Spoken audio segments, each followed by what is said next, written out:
มาเด้อพี่น้องมาเลยกินตำบักหุ่งครับมีน้ำตกหมูนะครับอย่างมันชิ้นเลยมาพี่น้องจนๆกัน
สุดยอดครับพี่น้องแซ่บหลาย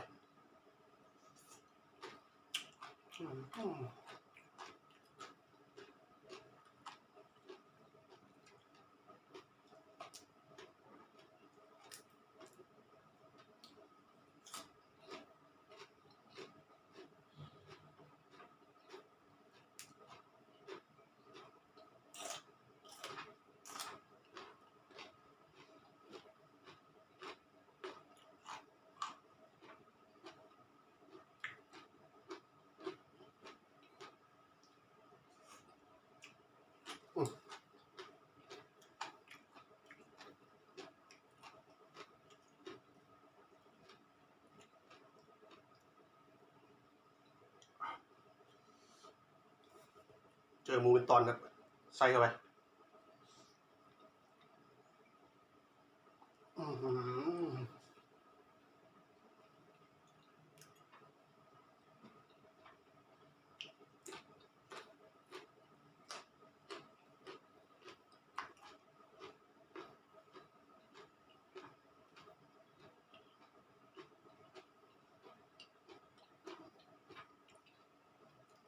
จะคำ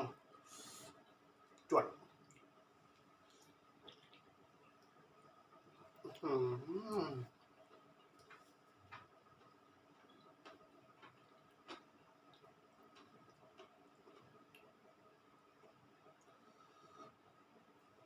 ตำบักหุ่งตามครับ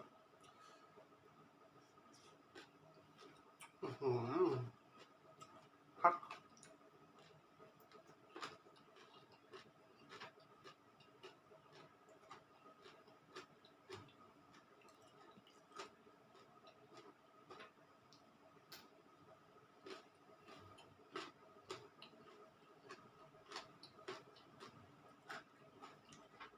ครับพี่น้องมาครับมากินกัน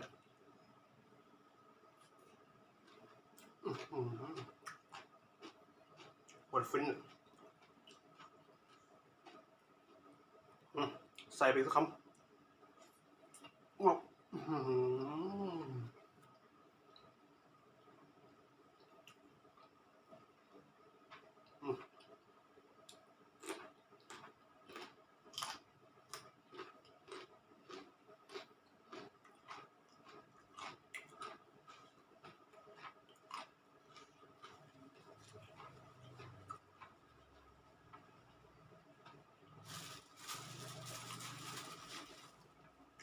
โอ้ยแซ่บพี่น้องเลยปักกลับจังเลย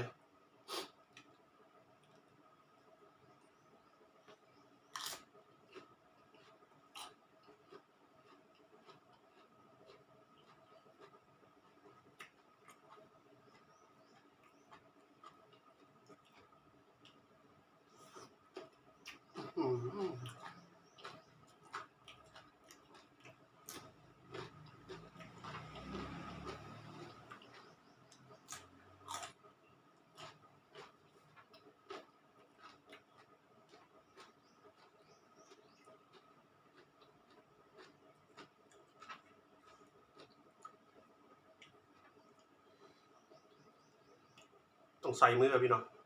แซ่บใส่กันไป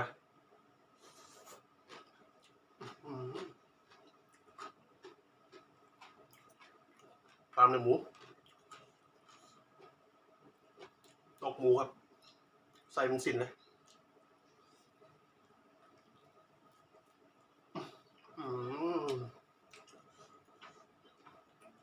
ครับ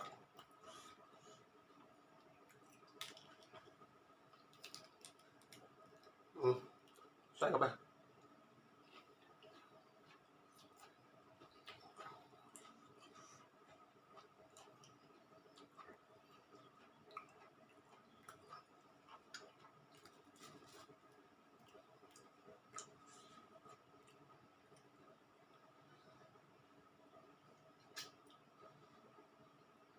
ใส่เข้าไปครับ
โคตรฟินเลยครับพี่น้องเลย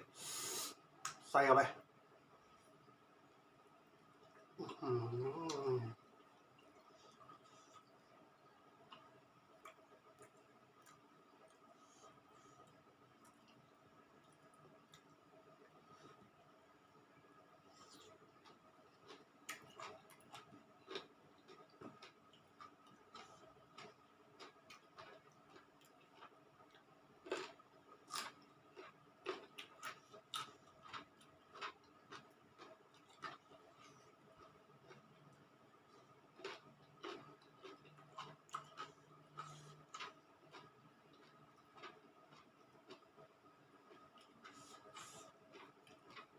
สับนัวครับ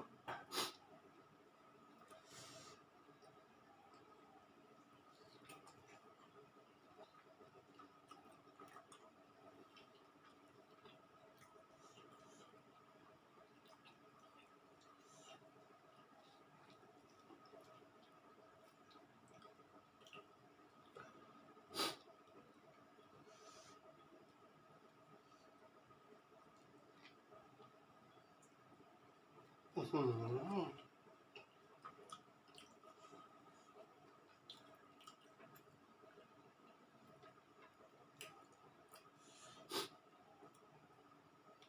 ำตกหมูกับตำฮงนี่เขากันนะพี่น้องแซ่บหลาย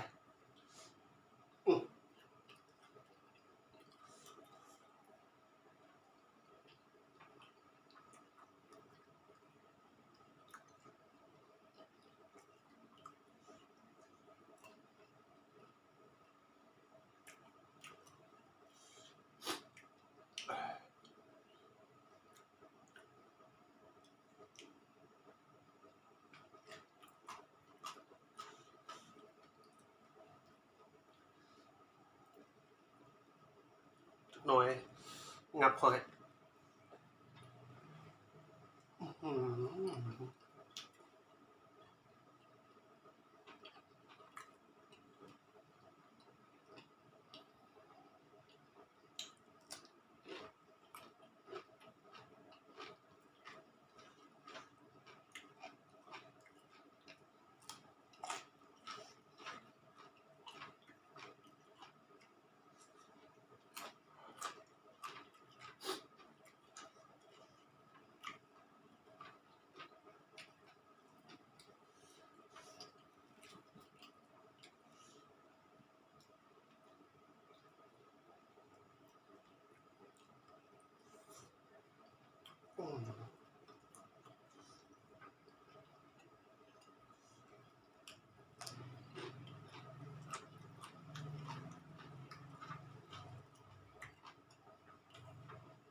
สุดยอดครับแซ่บหลาย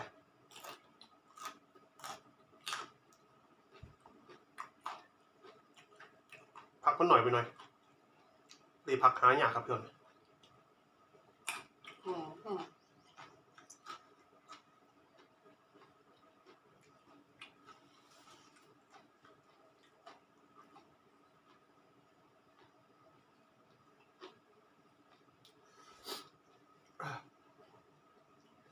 โอเคครับผมฝากกดไลค์กด Subscribe ให้ได้ด้วยครับเป็นกำลังใจให้ทำคลิปต่อไปนะพี่น้องเลยสู้ๆครับผม